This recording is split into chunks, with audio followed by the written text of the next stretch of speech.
Halo Urbaners, dimanapun kalian berada, bagaimana kabarnya? Kembali lagi bersama saya John. Kali ini saya akan merangkum sebuah film berjudul Psychokinesis tahun 2018.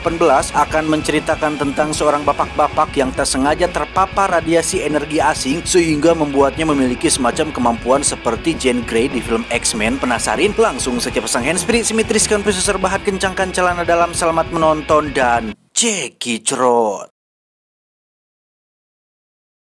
벌써부터 입안에 군침이 그렇다면 라버 레전드 맛은 치킨. Cerita diawali dengan memperlihatkan sebuah kedai ayam goreng milik seorang gadis muda bernama Rumi. Ini wajahnya, di mana kedainya sangat ramai sekali pengunjung berkat resep rahasia ayam gorengnya yang kata orang-orang ayam goreng di sini sangat ayam sekali dan rasanya benar-benar ayam banget.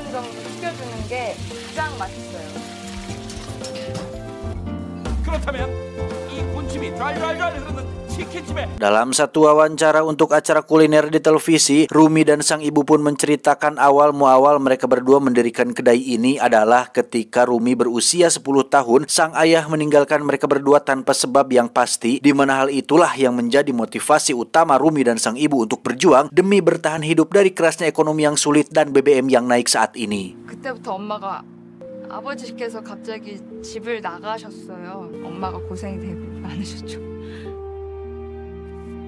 청양 고추치킨 대박! Dan inilah Rumi sekarang sedang tertidur ketika beberapa preman di luar tengah mendobrak masuk ke dalam kedainya yang rupanya para penjual atau pedagang yang berada di lokasi ini tengah mendapatkan teror akibat penggusuran oleh sebuah perusahaan konstruksi terbesar di Korea yang ingin menjadikan area ini sebagai tempat pariwisata bagi para turis lokal dan internasional.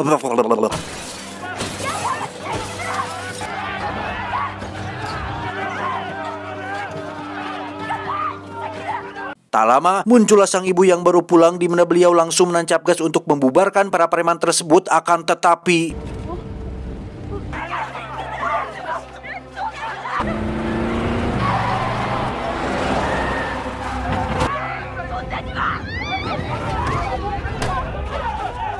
sang ibu pun langsung tak sadarkan diri akibat benturan keras di kepala, di mana beliau akhirnya harus tewas ketika sudah berada di rumah sakit yang pada saat bersamaan muncullah benda angkasa yang jatuh dari langit dan mendarat tepat di atas gunung.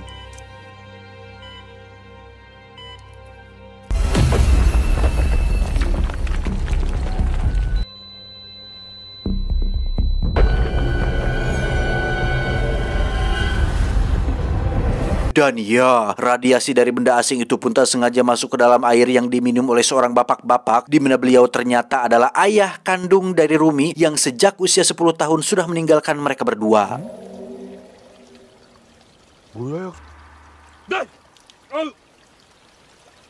Dan inilah Psychokinesis.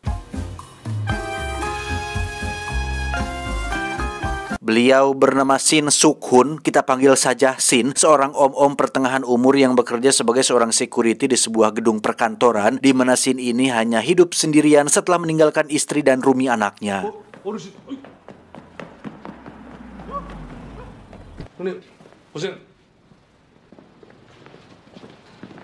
Malamnya Shin pun minum soju sampai mabuk tepat di depan Yuli Mart yang ketika dirinya sedang menahan sakit perut akibat air yang dia minum tadi siang, tiba-tiba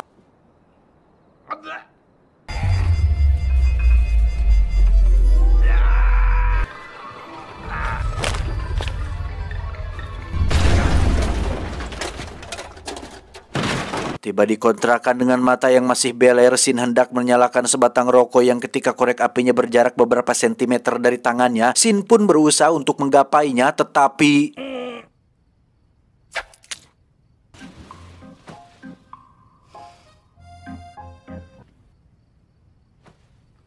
여보세요? 저 룸이에요. 엄마가 돌아가셔서.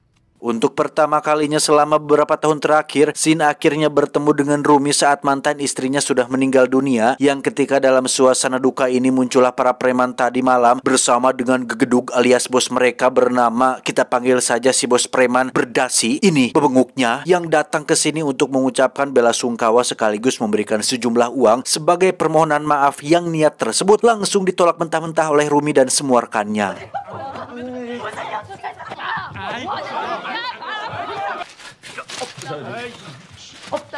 Saat sedang ribut-ribut itulah muncul pacar Rumi yang seorang pengacara muda dan masih pemula bernama Kim. Ini orangnya. Kim berhasil melerai keributan tersebut yang membuat si bos dan anak buahnya segera pergi. Tetapi Rumi nampak melirik sinis kepada ayahnya sendiri karena tak berbuat apa-apa pada saat keributan sedang berlangsung.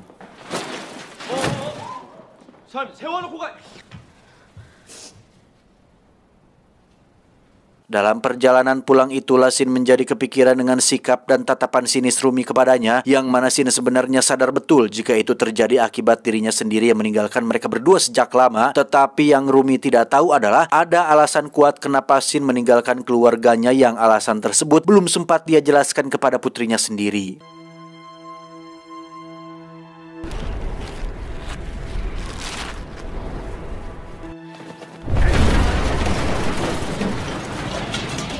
Sadar jika ada sesuatu yang salah dengan tubuhnya, Sin pun segera pulang ke kontrakan untuk mencoba kembali apa yang dilakukannya barusan, yang ternyata air yang sudah terpapar radiasi asing kemarin sudah menyatu ke dalam tubuh dan syaraf-syarafnya, yang membuat Sin memiliki kemampuan untuk memanipulasi atau menggerakkan objek hanya menggunakan pikiran yang biasa disebut dengan psikokinesis.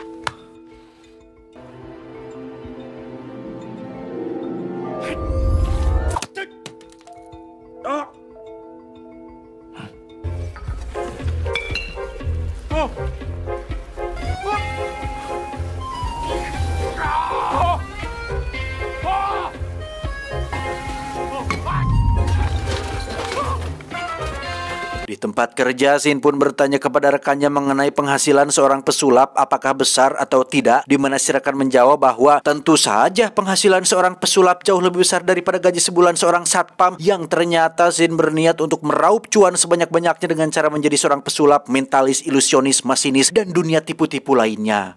그 마술사들 돈 많이 버나?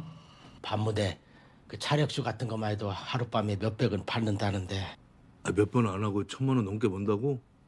뭐야 갑자기. Sepulangnya bekerja, Sin kembali menghadiri acara tahlilan kedua mendiang mantan istrinya, di mana Rumi masih saja judes dan bersikap sinis kepadanya, sampai Rumi kembali ke lokasi tempat para pedagang berkumpul, yang di situ mereka sedang berdiskusi untuk merencanakan apa yang akan dilakukan selanjutnya agar lokasi ini tetap bisa dipertahankan. 저놈들은 쇠파이프로 사람 막 때리고 그러는데 이대로는 못 물러서지. 다른 철거민들은 그 화염병도 준비하고 뭐. Mendengar jika Rumi dan kawan-kawan para pedagang akan melakukan perlawanan kepada para preman jelas membuat Sin sebagai ayah menjadi khawatir, sehingga dia segera meminta Rumi untuk ikut pulang bersamanya dan sudahi saja berencana beresiko dan berbahaya mereka ini. 갑자기 포기해. 아빠가 좀 이상한 능력이 생겨서. 아 여기서 힘 빼지 말고 어디 가서 먹고 살 궁리를 해. 아니 이게 무슨 이길 수 있는 싸움 같아요? 애들 싸움도 아니고. 먹고 살 궁리를 해 이 양반아. 이제 쥐어찰 힘도 없어. 그냥 가시라고 했잖아요, 좀. 이따 무슨 일 있으면 연락하고. Singkat cerita, malam pun tiba. Sin terlihat berada di sebuah nightclub untuk mendaftar sebagai salah satu penghibur yang akan menampilkan pertunjukan sulap, di mana sang manajer begitu dibuat tercengang tatkala melihat asbak beserta puntung-puntung rokoknya melayang di udara. Yang jelas trik ini tidak memakai Invisible Thread, Loops, Venom, Unseen Force, Tarantula, Graffiti by Joe Miranda, Spider-Pen X by Gal Messica, atau alat-alat sulap lain, sehingga Sin akhirnya diterima untuk menjadi salah satu penghibur di klub tersebut. 이게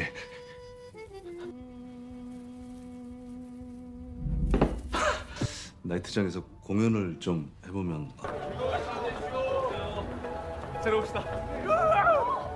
Rumi sendiri terlihat sedang bersama Kim untuk konsultasi kepada salah satu pengacara senior tentang kasus yang sedang mereka hadapi saat ini, di mana sang senior rupanya tidak bisa membantu banyak dikarenakan perusahaan konstruksi yang sedang mereka lawan merupakan perusahaan besar dan kuat, yang sangat kecil kemungkinan mereka bisa menang melawan kekuatan sebesar itu. 그거 가지고는 약할 것 같아. 예? 쪽에서 벌써 손을 쓴 거 보면. Dengan penuh kekecewaan, Rumi pun kembali ke lokasi untuk memberitahu para pedagang bahwa bantuan yang mereka harapkan sepertinya tidak bisa banyak membantu. Yang tak berselang lama, muncullah Sin sang ayah yang memintanya untuk berbicara empat mata di dalam toko. 일단 상황을 좀 더 지켜봐야 될 것 같아요. 아빠랑 잠시 얘기 좀 할까? 왜요? 무슨 얘긴데요? Resmi menjadi seorang penghibur di salah satu klub membuat Shin menjadi lebih percaya diri untuk mengajak Rumi agar menyudahi saja perjuangan ini, sudahi semuanya, ikut pulang bersamanya, raih cita-cita berkuliah dan tak usah pikirkan lagi pekerjaannya karena mulai sekarang Shin akan banyak uang berkat kemampuan yang saat ini dimilikinya. 있을 것 같아. 나 아빠가 돈 벌 테니까 넌 불편하더라도 같이 지내자. 아빠가 좀 이상한 능력이 생겨서. Untuk lebih meyakinkan, Shin pun mendemonstrasikan kekuatannya tepat di depan mata kepala Rumi sendiri, yang hal itu justru membuat Rumi tidak habis pikir dengan ayahnya yang bukannya membantu, malah menunjukkan trik-trik sulap seperti ini di tengah kebingungan dan permasalahan yang sedang terjadi saat ini. 자, 이게 다가 아니야. 이번에 깜짝 놀랄걸? 그만하라고 했잖아요, 좀!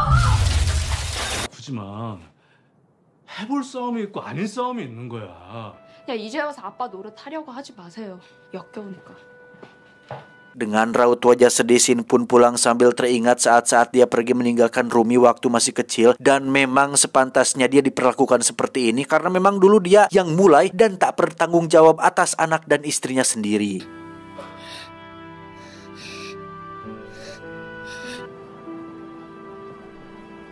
Saat itulah Shin melihat si bos preman bersama pasukannya yang menuju ke tempat para pedagang, yang karena memiliki firasat buruk, Shin pun memutuskan untuk segera kembali ke sana.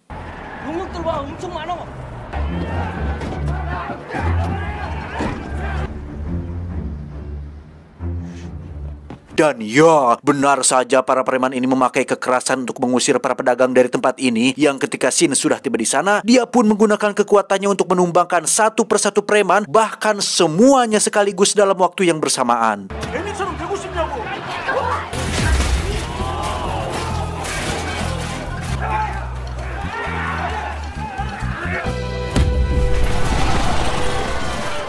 Lihat pasukannya tumbang tanpa disentuh membuat si bos menjadi ketakutan. Jangan-jangan ini punya kekuatan yosi-yosi, yang ketika ada satu preman polontong memberikan diri untuk maju, Shin pun mengangkat tubuh si preman hingga membuat semua orang yang ada di sana tercengang dibuatnya.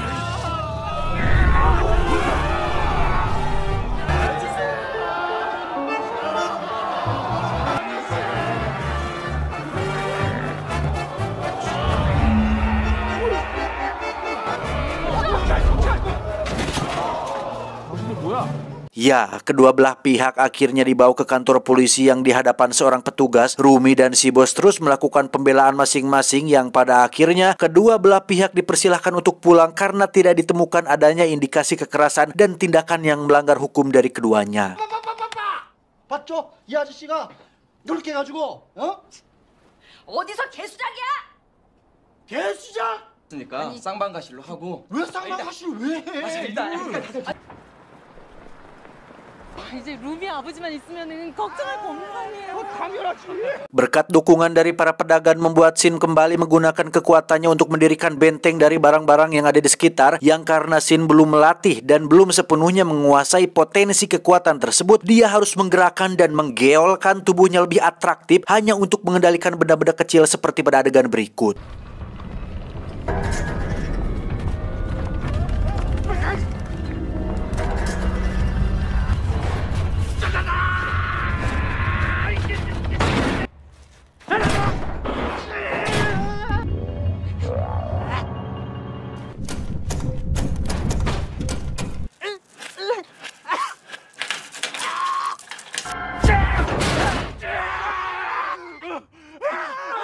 Kontribusi yang diberikan oleh Shin rupanya sangat diterima sangat baik sekali oleh para pedagang, di mana Rumi yang melihatnya pun mulai merasa kagum dengan ayahnya sendiri yang benar-benar sudah berubah banyak dan rela membantu mereka dengan sukarela, hingga akhirnya hatinya Rumi pun luluh dan mengajak ayahnya pergi ke warung untuk makan bersama.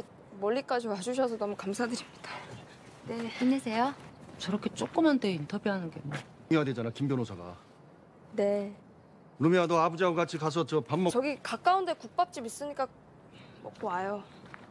Di situ Sin akhirnya menjelaskan alasan kenapa dia pergi meninggalkan Rumi dan ibunya yang ternyata Sin terlilit hutang kepada beberapa pihak yang membuatnya mau tidak mau harus meninggalkan mereka karena tidak ingin membahayakan istri dan anaknya. Memang itu salah, tetapi pada waktu itu situasinya sangat sulit dan complicated sehingga keputusan tersebut dirasa adalah suatu keputusan terbaik yang harus diambil demi keselamatan keluarganya sendiri. Tak ingin mengungkit-ungkit masa lalu lagi, Rumi pun mengalihkan pembicaraan kepada kekuatan ayahnya dan apa dampak yang akan terjadi pada kesehatan atau tubuhnya jika Sin terlalu memporsir kekuatannya tersebut, di mana Sin menjelaskan bahwa dia juga tidak tahu dari mana kekuatan ini berasal dan sejauh ini semuanya baik-baik saja sehingga Rumi diminta untuk tetap tenang dan jangan khawatirkan dirinya. 가봐요. 어떤 줄 알고. 아무 상관없는 것 같아. 그래도 병원에도 좀 다니고. 드세요. Beralih ke kantor si bos preman di mana 4 anak buahnya yang semalam pun melaporkan jika Sin kembali berulah dengan membuat benteng di depan jalan masuk, ditambah mereka berempat memutuskan untuk mengundurkan diri karena terlalu takut untuk menghadapi bapak-bapak berkekuatan super seperti itu. 사직하겠습니다.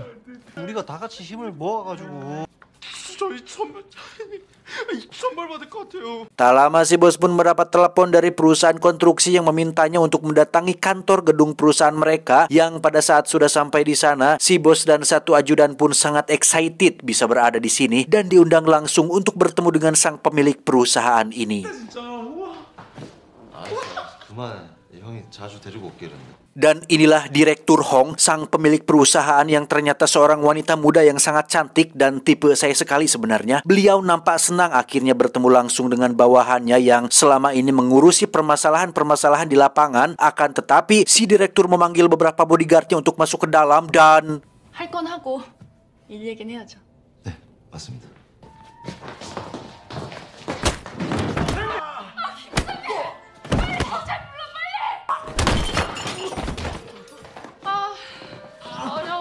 ya, jangan salah, cantik-cantik begini ternyata sang direktur merupakan tipikal wanita yang sangat kejam ketika apa yang menjadi tujuannya tidak tercapai atau ada hambatan, di mana si bos preman ini sengaja diberi sedikit pelajaran sebagai hukuman atas leletnya dia dalam menjalankan tugas mengusir para pedagang. 회사 입장에서 이 일이 얼마나 중요한 일인지 잘 아시잖아요. 하지만 거기 처리하는데 얼마나 걸려요?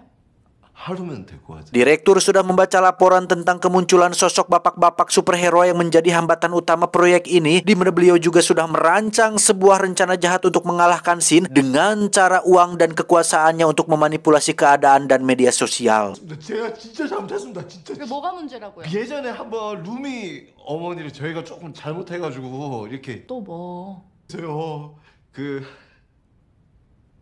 이상한 사람이 하나 있거든요. 아, 뭐 그럼 문제될 건 없어. Dan ya, ternyata rencana si direktur adalah memanipulasi berita di televisi supaya orang-orang takut dengan sosok Sin. Dan untuk si bos preman, dia dan anak buahnya sengaja mengosongkan kantor lama dan pindah ke kantor baru dengan nama dan kontrak baru, sehingga polisi tidak bisa melacak aktivitas dan pekerjaan kotor mereka sebelumnya.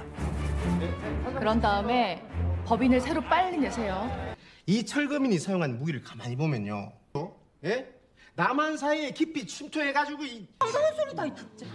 보지 마세요. 이게 말이 된다고 생각하세요? Alhasil, pihak berwajib pun datang untuk menangkap Sin yang padahal dia bisa saja kabur atau melawan menggunakan kekuatannya. Tetapi karena tidak ingin membuat masalah dan sangat mengikuti taat hukum sekali, Sin pun dengan sukarela menyerahkan diri untuk dibawa dan dipenjara di sel tahanan kantor polisi. 저희들 경찰입니다. 예. 경찰이 왜? 저 양반 체포하러 왔다고 우리가 지금. 제가 뭘 잘못했다고 체포를 해? 억울한 거 있으시면 경찰서 가서 해명하시면 되니까. 금방 올게요. 네, 잠깐만. 신영. 신영. 아시죠? 아니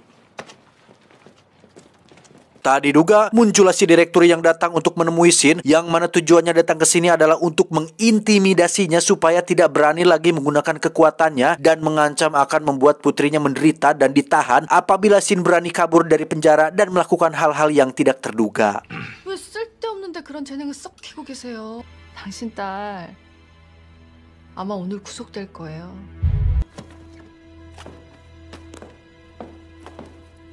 자, 저기 다.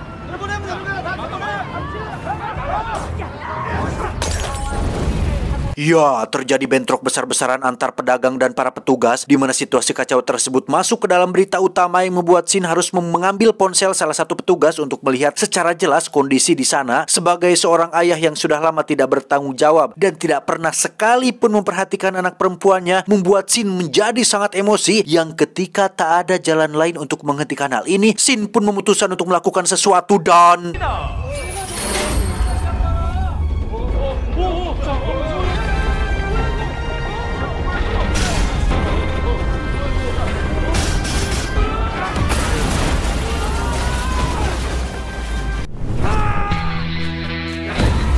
Ya, betapa terkejutnya direktur dengan kemunculan Shin yang datang menghampirinya, di mana Shin menghancurkan mobil si direktur dan terbang untuk pertama kalinya menuju lokasi kerusuhan tersebut.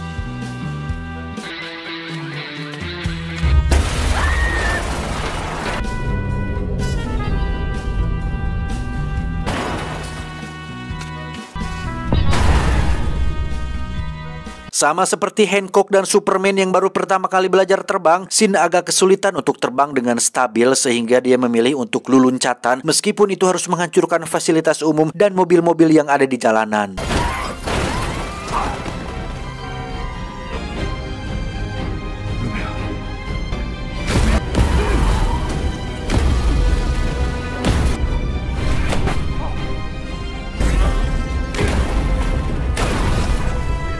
Di lokasi sendiri terjadi momen menegangkan ketika satu pedagang harus bergelantungan pada pagar yang hampir copot, di mana para petugas ini seolah tidak peduli dengan keselamatan warga sipil dan justru malah sibuk mengirim pasukannya untuk menangkap Rumi dan kawan-kawan yang ada di atap gedung.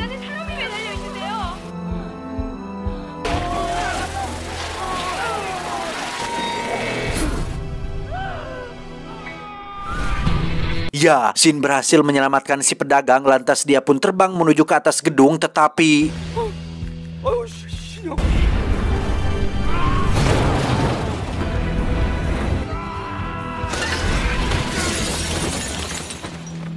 Mau tidak mau, Shin harus menghadapi beberapa petugas di lantai bawah yang meskipun dia dikeroyok rame-rame sampai terkena pukulan berkali-kali, Shin dengan kekuatan supernya pun berhasil menumbangkan mereka semua demi menyelamatkan Rumi anaknya.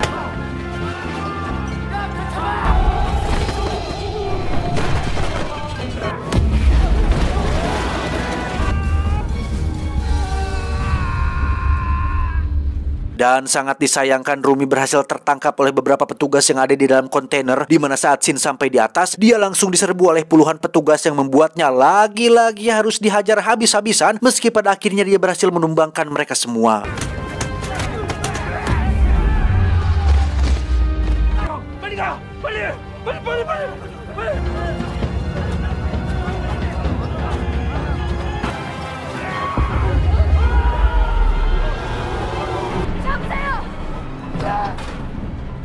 Nah loh, satu tali kontainer pun putus sehingga Shin harus menyeimbangkan kontainer tersebut yang ketika dirinya sudah tidak kuat lagi menahan, tiba-tiba...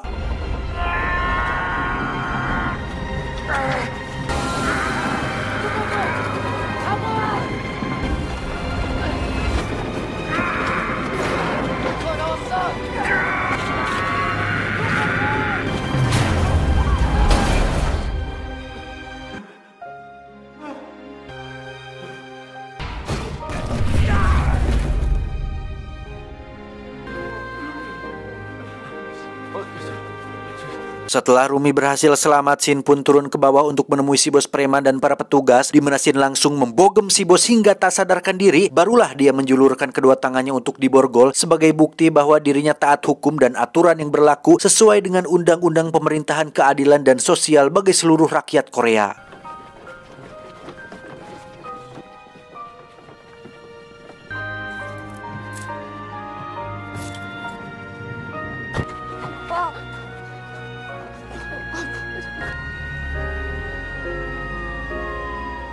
Empat tahun kemudian, Shin akhirnya bebas dari penjara yang di situ dia dijemput oleh Kim, pacar anaknya, yang ternyata kini mereka berdua sudah resmi menjadi pasangan suami istri dan sudah mendirikan kedai ayam goreng baru yang ramai oleh pengunjung.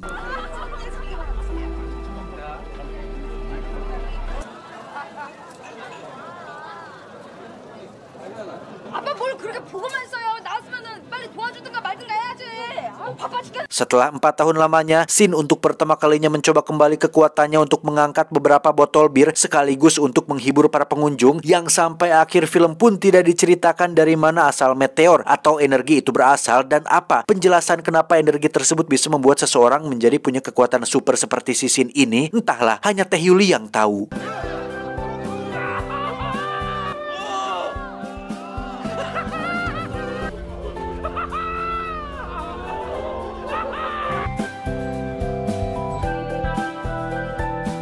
Tamat, ending yang cukup mengkinesiskan. Pesan yang bisa kita ambil dari film ini adalah tentang sosok Shin yang sudah berbuat salah dengan meninggalkan Rumi dan istrinya di masa lalu, bahwa jangan menghakimi seseorang hanya karena masa lalunya yang tidak baik, karena setiap orang pernah melakukan kesalahan, termasuk diri kita sendiri yang tidak selalu betul. Ingat, intinya jangan mengulangi kesalahan yang sama karena masih banyak kesalahan-kesalahan lain yang perlu dicoba. Saya John, mewakili direksi yang bertugas, mengucapkan terima kasih dan sampai jumpa di video selanjutnya. Adios, ikat pinggang Abu Jahal. Cuau, cuau, cuau.